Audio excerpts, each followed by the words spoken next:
Hey there, welcome to the locker room. Coach Arias here. Today's message is balancing life. Yeah, you heard it, balancing life. The reason why I want to talk about balancing life is I had a conversation this week with 3 separate people, and I talked to them all about the same thing on accident. I talked to a cousin of mine who's actually studying to be a doctor. He's almost a doctor. Can you believe it? Anything is possible through Christ. Somebody with my bloodline is actually going to be a doctor. This is amazing. And after that, I talked to a young man who's a student athlete in high school, and he wants to be a great student athlete. So I talked to him about the same thing. And then I talked to somebody who's young, starting out in my business.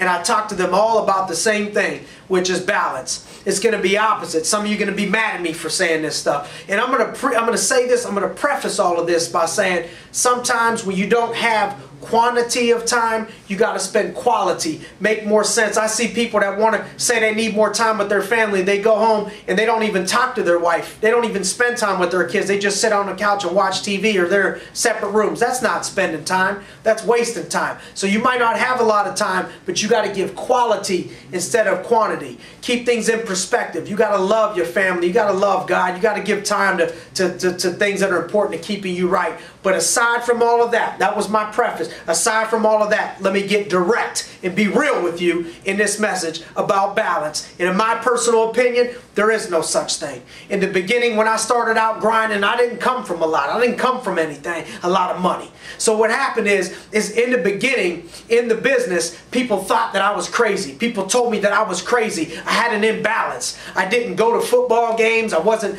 playing these other sports. I was always playing on the side, and I couldn't go out at night and have beers with my friends. And I even started skipping Sunday dinners. I couldn't even eat family dinners with my family on Sundays. I was grinding so hard, and everybody knows how much I love my grandmother's spaghetti and meatballs, Boo Boo's meatballs. I had to sacrifice it all in the beginning because I didn't have any balance. People thought I was crazy. But then if you fast forward 36 months, you fast forward 3 years, and I've been with this awesome company for 9 years. After grinding 3 years, I also had an imbalance. So I had an imbalance in the beginning where people said I had no life, and then I had another imbalance where people couldn't understand why I wasn't at work. How was I traveling so much? How was I in so many different countries? Why was I down in Florida? Now I have a house in Florida. I can hang out in Florida with my family. When it gets cold up here in Pittsburgh, I fly down south with the birds because I had an imbalance in the beginning. Now I have a ton of balance and an imbalance actually on the other side because I put in the work.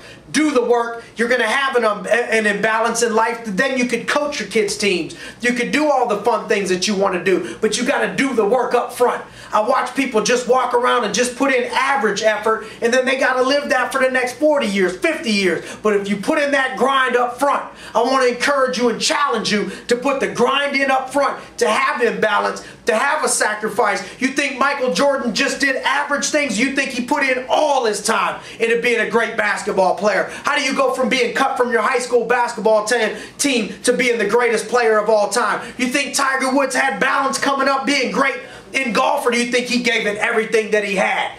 The best of the best of the best don't worry about balance, especially in the beginning. They give it everything they got because there's something in this world that's called you reap what you sow. What you sow, you too shall reap. And what comes around goes around. So if you pour into it now, pay now, play later. When you do that, you're going to be living your very best life. Thanks for joining me on the locker room. Looking forward to seeing you all next week.